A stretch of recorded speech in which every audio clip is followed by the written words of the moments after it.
19 ਸਾਲ ਦਾ ਸੀ, ਚੰਗਾ ਖਿਡਾਰੀ ਸੀ, ਪਰ ਨਸ਼ਾ ਜਿੱਤ ਗਿਆ। ਤਰਸੇਮ ਸਿਆ ਇਸ ਅੱਗ ਦਾ ਸੇਕ ਤਾਂ ਘਰ ਘਰ ਪਹੁੰਚਿਆ, ਪਰ ਬਸ ਹੁਣ ਹੋਰ ਨਹੀਂ। ਪੰਜਾਬ ਸਰਕਾਰ ਨੇ ਨਸ਼ਿਆਂ ਦੇ ਵਿਰੁੱਧ ਇੱਕ ਸਖਤ ਮੁਹਿੰਮ ਚਲਾਈ ਹੈ ਤੇ ਅਸੀਂ ਸਾਰਿਆਂ ਨੇ ਇਹਨਾਂ ਦਾ ਸਾਥ ਦੇਣਾ ਕਿ ਅੱਜ ਤੋਂ ਬਾਅਦ ਨਾ ਇਸ ਪਿੰਡ ਵਿੱਚ ਨਸ਼ਾ ਵਿਕੂਗਾ ਤੇ ਨਾ ਹੀ ਕਿਸੇ ਨਸ਼ਾ ਵੇਚਣ ਵਾਲੇ ਨੂੰ ਇੱਥੇ ਵੜਨ ਦਿੱਤਾ ਜਾਊ। ਜਿਹੜੇ ਨਸ਼ੇ ਵਿੱਚ ਫਸੇ ਹੋਏ ਨੇ ਉਹਨਾਂ ਨੂੰ ਨਸ਼ਾ ਮੁਕਤੀ ਕੇਂਦਰ ਵਿੱਚ ਭਰਤੀ ਕਰਾਵਾਂਗੇ। ਕੋਈ ਵੀ ਨਸ਼ਾ ਤਸਕਰ ਦੀ ਜ਼ਮਾਨਤ ਨਹੀਂ ਕਰਾਏਗਾ। ਵਾਅਦਾ ਕਰੋ, ਅਸੀਂ ਆਪਣੇ ਪਿੰਡ ਨੂੰ, ਆਪਣੇ ਪੰਜਾਬ ਨੂੰ ਨਸ਼ਾ ਮੁਕਤ ਕਰਕੇ ਰਹਾਂਗੇ।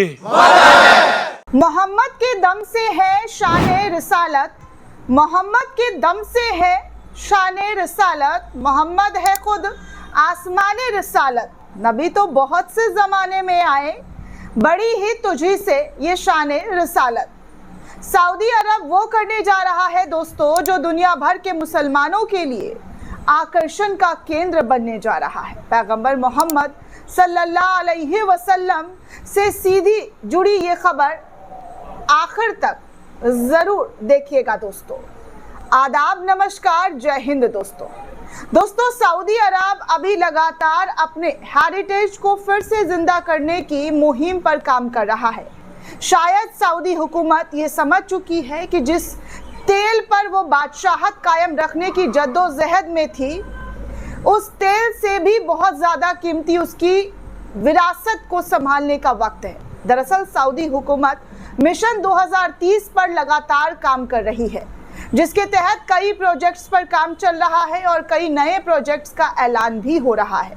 इस मिशन 2030 का मकसद सिर्फ यही है कि आखिर कैसे सिर्फ तेल से ध्यान हटाकर अपनी धरोहर को संभाला जाए और देश में टूरिज्म को बेहतर किया जाए, जिसके चलते सऊदी हुकूमत तमाम तारीखों, इमारतों और तारीखों को जिंदा करने की कोशिश में लग गई है। एक वक्त था जब सऊदी हुकूमत पर तारीखी इमारतों को खत्म करने का आरोप लगा करता था, लेकिन अब शायद वक्त बदल रहा है, या यूं कहे कि वक्त बदल चुका है और अब जो होने जा रहा है वो दुनिया भर के लोगों के लिए आकर्षण का केंद्र बनने जा रहा है।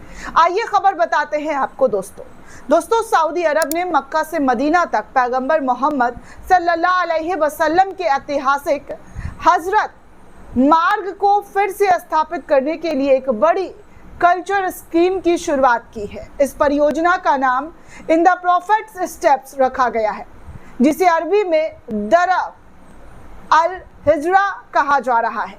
ये पहल नवंबर 2025 से शुरू होकर कई फेज में लागू की जाएगी। इसका अहम मकसद इस्लामी हेरिटेज को महफूज करना और रिलीजियस टूरिज्म को आधुनिक सुविधाओं के साथ बढ़ावा देना। ये परियोजना मक्का और मदीना को जोड़ने वाले 470 किलोमीटर लंबे रास्ते को फिर से जीवंत करेगी, जिसमें 305 किलोमीटर का हिस्सा खास तौर पर पैदल यात्रा के लिए तैयार किया जाएगा। ये वही ऐतिहासिक रास्ता है जिससे होकर पैगंबर मोहम्मद सल्लल्लाहु अलैहि वसल्लम साल 622 ईस्वी में हिजरत की थी। इस्लामी कैलेंडर की शुरुआत भी इसी ऐतिहासिक घटना में मानी जाती है। इस परियोजना में 5 इंटरैक्टिव हब, एक हिजरा म्यूजियम और Thor of group cave of Thor तक पहुंचने के लिए खास 4x4 मीटर वाहन जैसी सुविधाएं शामिल होगी। इससे पहले इस गुफा तक पहुंचने में 2 घंटे लगते थे, लेकिन अब ये चंद मिनटों की यात्रा रह जाएगी। परियोजना को इस तरीके से डिजाइन किया जा रहा है कि ये रोजाना 12,000 यात्रियों को अकोमोडेट कर सकेगी। जी हाँ, अकोमोडेट कर सकेगी। अभी तक 3 लाख से अधिक रजिस्ट्रेशन पहले फेज के लिए आ चुके हैं, जबकि कुल मिलाकर दुनिया भर से 10 लाख से अधिक लोगों ने इस अनुभव में रुचि दिखाई है।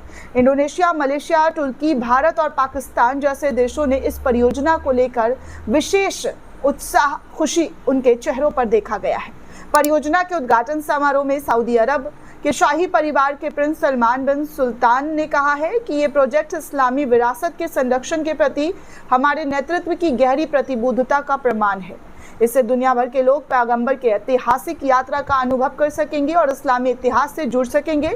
वहीं सऊदी जनरल एंटरटेनमेंट अथॉरिटी के प्रमुख तुर्की अल शेख ने इस इस्लामी संस्कृति और आध्यात्मिकता के वैश्विक प्रदर्शन की संज्ञा दी है। ये पहल सऊदी अरब से महत्वाकांक्षा विजन 2030 कार्यक्रम का हिस्सा है, जिसके तहत देश धार्मिक पर्यटनों को बढ़ाकर हर साल 5 मिलियन विजिटर्स तक पहुंचाना चाहता है। हज और उम्रा के अलावा ये नई पहल सऊदी को एक प्रमुख धार्मिक पर्यटन केंद्र बनाने की दिशा में बड़ी भूमिका निभा सकती है। इस पूरे रिपोर्ट को लेकर आप क्या सोचते हैं दोस्तों, आपकी क्या प्रतिक्रिया है, हमें कमेंट करके जरूर बताइएगा। साथ ही साथ चैनल को ज्यादा से ज्यादा लाइक, शेयर और सब्सक्राइब करना बिल्कुल भी ना भूलें। शुक्रिया दोस्तों।